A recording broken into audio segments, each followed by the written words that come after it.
So next ఇప్పుడు YSRCP party భవిష్యత్ ఏమి? 36 కేసులు ఉన్నాయి ఆయన మీద. ఈడీ 40,000 కోట్లు జప్తు చేసింది.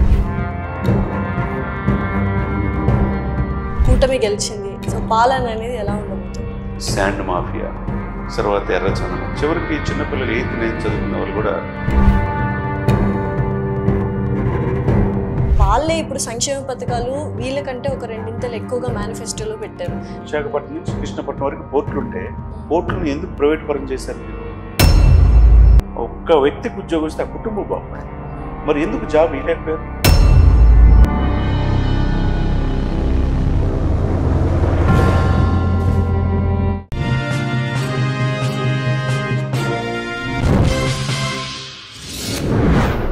హాయ్, హలో, నమస్తే, వెల్కమ్ టు అవర్ ఛానల్. ప్రస్తుతం మనతో పాటు స్టూడియోలో ఉన్నారు పొలిటికల్ అనలిస్ట్ చంద్ర శ్రీనివాస్ గారు. నమస్కారం చంద్ర గారు. నమస్కారం. ఎలా ఉన్నారు? బాగున్నాను. సో పిఠాపురం ఎమ్మెల్యే గారి తాలూకానా మీరు కూడా?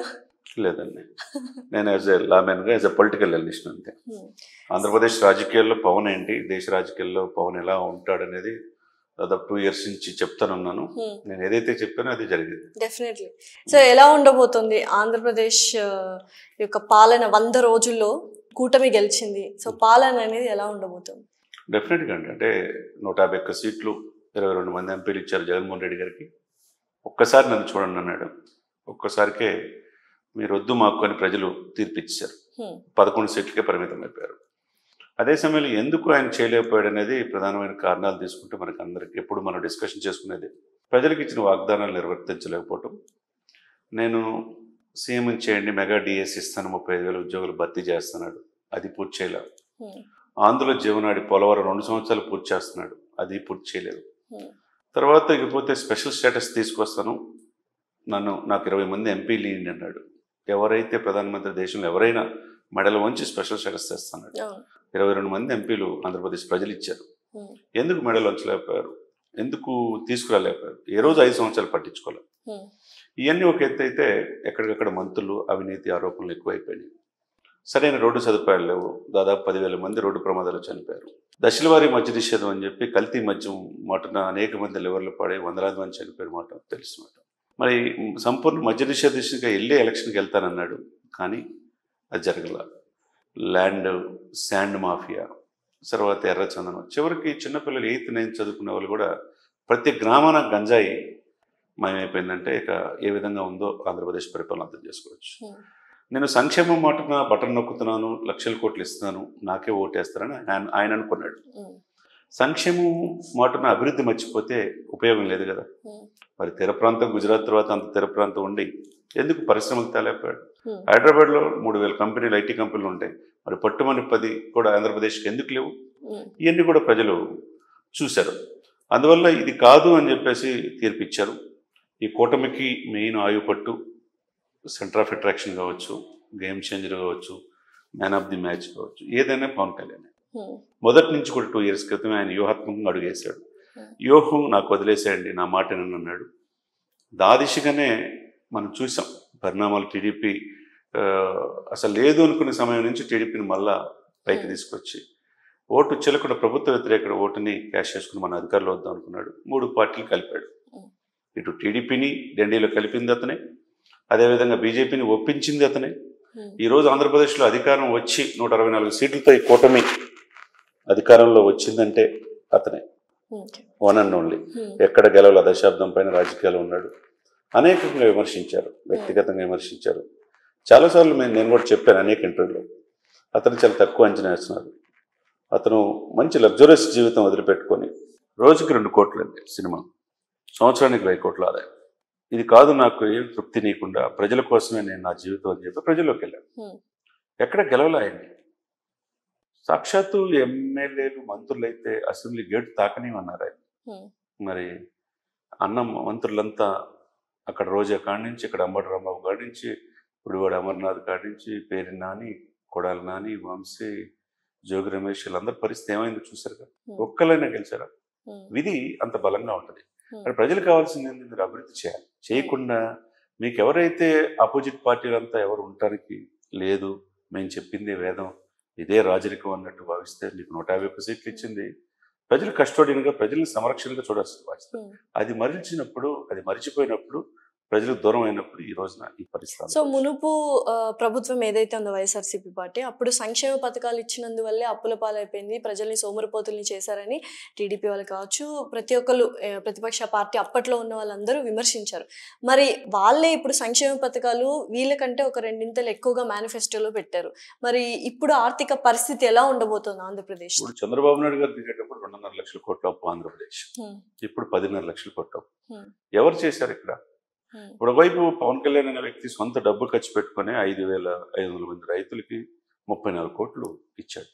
ఏ రోజైనా జగన్మోహన్ రెడ్డి గారు తన సొంత వ్యాపారాలు భారతీయ సిమెంట్స్ కావచ్చు, జగతి పబ్లికేషన్స్ కావచ్చు, మిగతా వ్యాపార సంస్థలు 36 కేసులు ఉన్నాయి ఆయన మీద, ఈడీ 40,000 కోట్లు జప్తు చేసింది. ఏ రోజైనా సొంత డబ్బు రూపాయన ఇచ్చాడు? ఒకటి. రెండు, మీరు సంక్షేమం మీరు చేసామని చెప్పేసి సంక్షేమ పథకాలు అంటున్నారు, దానికి మించి వీళ్ళు ఇచ్చారంటున్నారు. మీరు సంక్షేమం మాటన అభివృద్ధి మర్చిపోయారు కదా. అధికార పార్టీ సంక్షేమం ఇచ్చాము, బటన్ నొక్కాం, పథకాలు ఇచ్చాము, 2.5 లక్షల కోట్లు, ప్రతి ఇంటికి జగనన్న నువ్వే మాకు దిక్కు అన్నారు కదా. ఎవరు దిక్కు? చివరికి ల్యాండ్ మీద కూడా, పాస్ పుస్తకాల మీద కూడా మీ ఫోటో ఉండాలంటే, రాయి మీద కూడా మీ ఫోటో ఉండాలంటే, మీకైనా నాకైనా తల్లిదండ్రుల నుంచి 1 ఎకరం 2 ఎకరం పొలం వస్తుంది. ఆ మట్టిలో పుట్టిన మనం ఆ నేలని వదులుకోవడానికి ఇష్టపడం. తల్లిదండ్రుల జ్ఞాపకాలు అనేది చూసుకుంటాం. దాన్ని కూడా మీరు అలా చేస్తే ఎలా?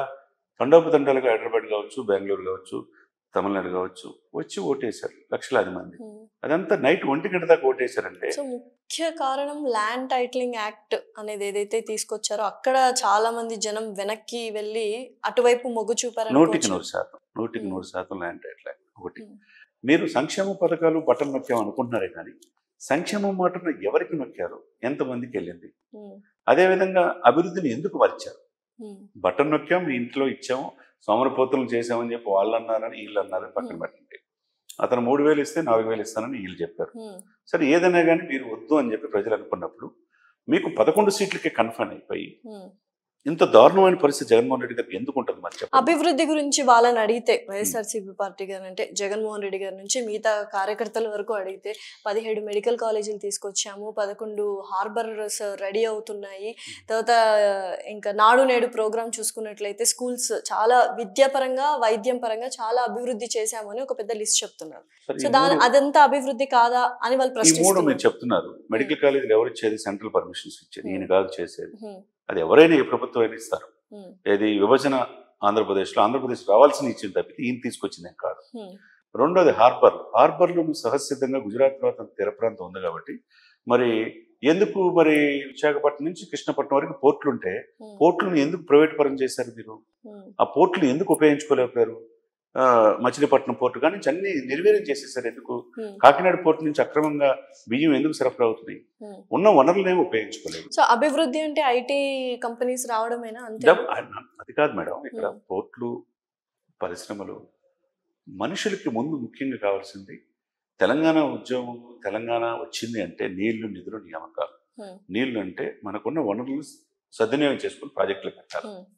రెండు, నిధులు అంటే ఏ ప్రాజెక్టులకైనా నిధులు పర్ఫెక్ట్గా ఇచ్చేయాలి. మూడు, నియామకాలు, ఉద్యోగాలు ఇచ్చినప్పుడు వాళ్ళు యువత, మన దేశం ఏంటంటే దాదాపు యంగ్స్టర్స్ ప్రపంచంలో ఏ దేశంలో విధంగా యంగ్స్టర్స్ ఉన్నారు. ఒక్క వ్యక్తికి ఉద్యోగం వస్తే ఆ కుటుంబం బాగుపడింది. మరి ఎందుకు జాబ్ ఇవ్వలేకపోయారు? మీరు మెగా జాబ్ క్యాలెండర్ని ఉద్యోగాలు ఎందుకు ఇవ్వలేకపోయారు? మీరు ఏదో హార్బర్లు తీసుకొచ్చామన్నారు, ఎంతమందికి ఎంప్లాయ్మెంట్ కల్పించారు? తర్వాత 13 లక్షల కోట్లతో పెట్టుబడులు వచ్చినాయని విశాఖపట్నం అందరూ రిటర్న్ అయిపోయారు, వెళ్ళిపోయారే. మరి ఎందుకు తీసుకురాలేకపోయారు? ఎందుకు ప్రజల నమ్మకాన్ని మీరు చేరుకోలేకపోయారు? ఎందుకు ప్రధాన ప్రతిపక్ష హోదా కూడా లేకుండా ఇప్పుడు 11 సీట్లకే పరిమితమయ్యారు? చెప్పండి మీరు. సో నెక్స్ట్ ఇప్పుడు వైఎస్ఆర్సీపీ పార్టీ భవిష్యత్ ఏముంటుందంటారు? చాలా కష్టతరమే. ఎందుకంటే వాళ్ళు ఇంకా రియలైజేషన్ సెక్షన్లో రావట్లా. ఎవరైనా 2019లో ఓడిపోయినప్పుడు పవన్ కళ్యాణ్ 2 ప్లేసుల్లో ఆ రోజు సాయంత్రం ప్రెస్ మీట్ పెట్టాడు. ముందాగా ఓటమి స్వీకరించాడు. నేను గెలవలేకపోయినా నా పార్టీ నుంచి ఒక ఎమ్మెల్యే గెలిచాడు, అయినా నేను ప్రజాక్షేత్రంలో ఉంటానన్నాడు. ఉన్నాడా లేదా? కరోనా టైంలో కూడా యూత్కి, తన యొక్క అభిమానులకి ప్రాణాలు సైతం లెక్క చేయకుండా కరోనా హెల్ప్ చేశారు. జగన్ గారు కూడా ప్రెస్ మీట్ పెట్టారు, వాయిస్ ఫర్ ద వాయిస్లెస్ చేస్తాను, నేను 40% ఓట్ షేర్ అయితే మాకు దక్కింది, ఇప్పటి నుంచి మేము ప్రజల కొరకు పోరాడతామని ఆయన కూడా చెప్పారు కదా. ఒకటి నేనేం చెప్తానంటే, నాయకుడు ప్రజల్లో ఉండాడా లేదా ప్రజలు చూస్తారు. కరోనా టైంలో హెల్ప్ చేయడమే కాకుండా టీడీపీ కూడా బయటకు రాని పరిస్థితిలో ఎలక్షన్లో, నా స్థానిక సంస్థల ఎలక్షన్లో పోటీ చేసి తన ఉనికిని కాపాడుకున్నాడు. ఆ రోజు నుంచి 2024 వరకు వారాహి యాత్ర కావచ్చు, వారాహి 1, 2, 3 కావచ్చు, ప్రజాక్షేత్రంలో కావచ్చు, ఎక్కడ కూడా అతన్ని ప్యాకేజ్ స్టార్ అంటారు, మ్యారేజ్ స్టార్ అంటారు, ఎప్పుడు ప్రజల్లో ఉండరంటారు. ప్రజల్లో ఉండకుండా ఇంత ఆదరణ ఉందా?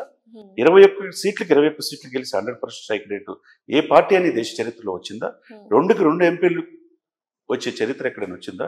ఈరోజు ఆంధ్రప్రదేశ్లోనే కాకుండా సెంట్రల్లో కూడా ఈ సీట్లు ఏదైతే టీడీపీకి వచ్చినా, బీజేపీకి వచ్చినా, జనసేనకు వచ్చినా ఈ 21 సీట్లే చాలా కీలకమైంది కర్ణాటకలో. అంటే ఇతను తెలుగు రాష్ట్రాలకే పరిమితం కాకుండా మీరు అనుకున్న వ్యక్తికి ఎమ్మెల్యే కాడు అని విమర్శించిన ఓటమిని హుందాగా స్వీకరించాడు ఆ రోజున.